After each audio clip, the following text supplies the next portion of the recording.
আসসালামু আলাইকুম। বারিঘাটের পরে দুমকট ব্রিজের সামনে একটি খাড়া গাড়ি, গাছের গাড়ি, খোলা ট্রাকের সাথে একটি দুর্ঘটনা হয়েছে। অনেক বড় ধরনের একটি এসি বাস।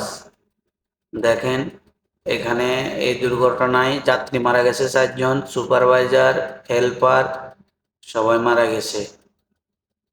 দুর্ঘটনাটা অনেক বড় ধরনের দুর্ঘটনা হয়েছে। এই রাস্তাটা জাম। এসি বাসের একবারে এক সাইড পুরাটা, সামনের থেকে পিছনে পুরাটা চলে গেছে। আপনারা দেখেন, সবাই যারা মারা গেছে তাদের জন্য দোয়া করবেন। আল্লাহ তাআলা যেন তাদেরকে বেহেশতে নসিব করে।